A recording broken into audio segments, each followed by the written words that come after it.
ఫేస్‌బుక్‌లో ఈ మధ్యన ఎక్కువ కనిపియట్లేదు మీరు. ఇన్‌స్టాగ్రామ్.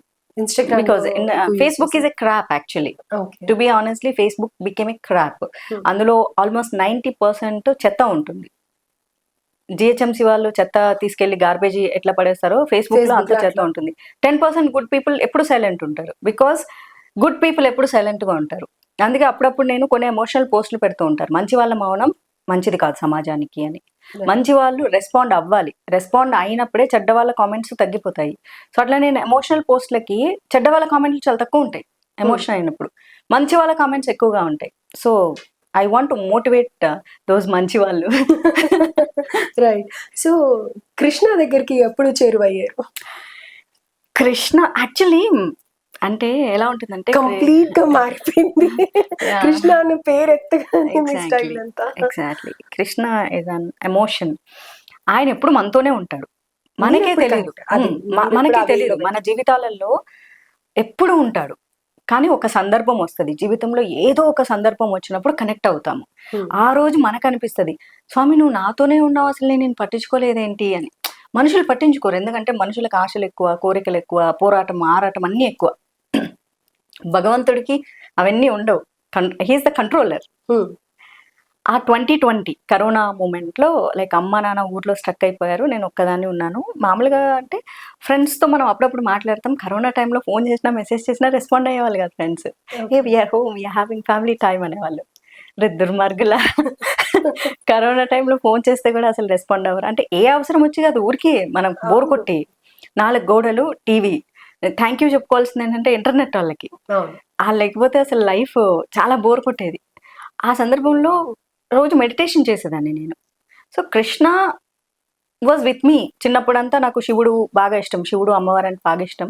మనమంతా కూర్చొని దేవుడితో మాట్లాడడం తప్ప ఏదో చేతులు దండం పెట్టేసేసి "నువ్వు ఎందుకలా చేసావు? ఎందుకిలా చేసావు? నాకు ఎగ్జామ్ సరిగ్గా రావట్లేదు. నా బ్రెయిన్‌కి ఎక్కట్లేదు." ఇలాంటివన్నీ మాటలే ఉండేవి. కన్వర్జేషన్స్ ఉండేవి రైట్. గాడ్‌తో. ఏదో భక్తి, కోరికలు అట్ల కంటే కూడా. హ్మ్. 2014 నుంచి కృష్ణతో అట్లే ర్యాపో ఉండేదనమాట. అక్కడ ఉంటది మా ఇంట్లో ఎక్కడ పట్టినా కృష్ణ కృష్ణ విగ్రహాలుంటాయి. చూసాను. So, I talk to him. నాకు అలవాటు. బట్ 2020 వచ్చేసరికి అది మోర్ కనెక్టెడ్ అనమాట. హుహు. నాకు అనిపించింది ఆయనే ఇంకా దగ్గరగా మాట్లాడుతున్నారేమో నాతో అట్లా ఫీలింగ్ వస్తదనమాట.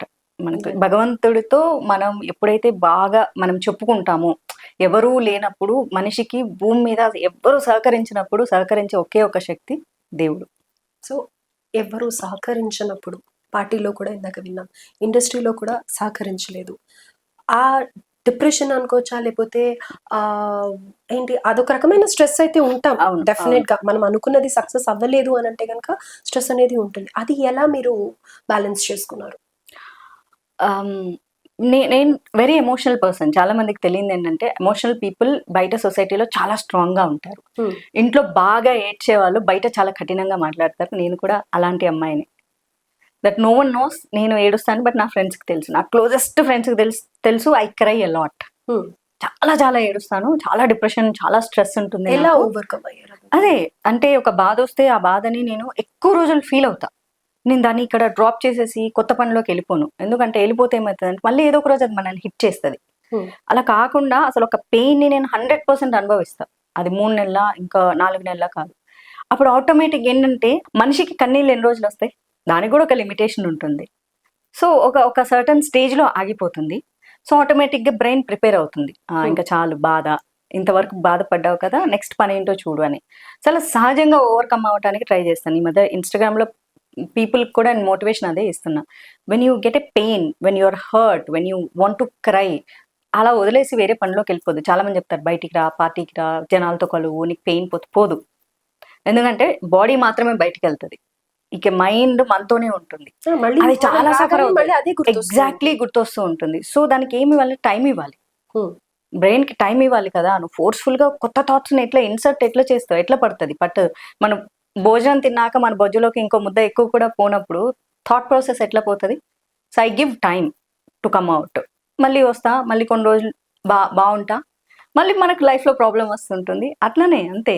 మాధవీలత గారి క్లోజ్ ఫ్రెండ్ ఇండస్ట్రీలో కానీ, లేకపోతే బయట కానీ ఉన్నారు అంటే ఎవరి పేరు చెప్తారు? I call her darling.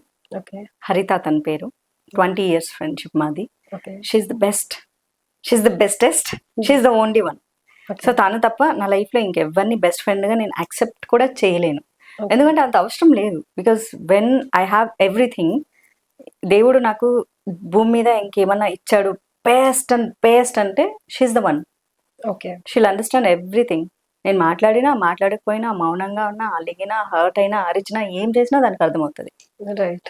So real relationship అదే కదా, మాట్లాడినా మాట్లాడకపోయినా అర్థం చేసుకునేదే. నా మూడ్ స్వింగ్స్, ఇప్పుడు నేను ఇక్కడ ఉన్నా, సో రైట్ నౌ నేను పెట్టే రిప్లై బేస్ చేసుకొని నా మూడ్ ఎలా ఉందో చెప్పేస్తుంది. రైట్. నేను వేరే వాళ్ళతో ఆర్ యూ విత్ సమ్వన్ అని పెడుతుంది. ఓకే. దానికి అర్థమైపోతుందంట. నా మెసేజ్ రిప్లై ఏదో డిఫరెంట్ గా ఉంటుందంట.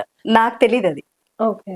సో ఇంట్లో మనకి పేరెంట్స్ ఎంత ఇంపార్టెంట్, ఒక మంచి ఫ్రెండ్ ఉండడం కూడా అంతే ఇంపార్టెంట్ కదా. She's my family. నేను I always say she's like my second mother. Right. అంతే. సో నేను ఒక పోస్ట్ చూసాను ఫేస్బుక్ లో, ఒక మంచి లైఫ్ పార్ట్నర్ ఉంటే గతం అంతా మర్చిపోతాం.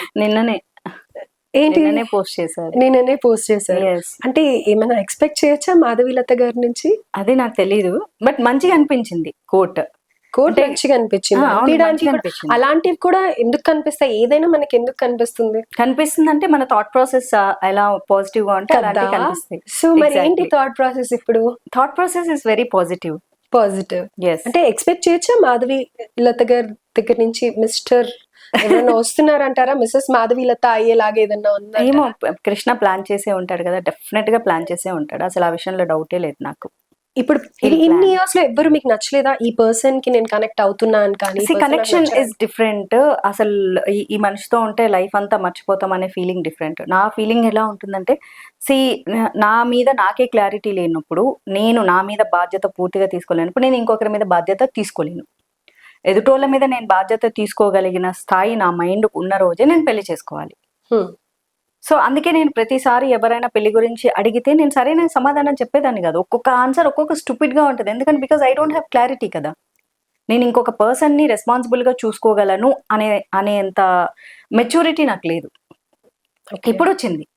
ఇప్పుడు మెచ్యూరిటీ వచ్చింది. మెచ్యూరిటీ వచ్చినప్పుడు ఎలా ఉంటుందంటే, నా పాయింట్ ఆఫ్ వ్యూ ఫీలింగ్ ఎట్లా ఉంటుందంటే, యాజ్ కృష్ణ సేస్, అసలు ఈ వ్యక్తి నన్ను బాగా చూసుకుంటాడా, బాగా చూసుకోడా, సంపాదిస్తాడా, సంపాదించడా, ఎలా ఉంటాడు, ఇతనితో లైఫ్ ఎలా ఉంటుంది, అసలు క్వశ్చన్స్ ఉండకూడదు.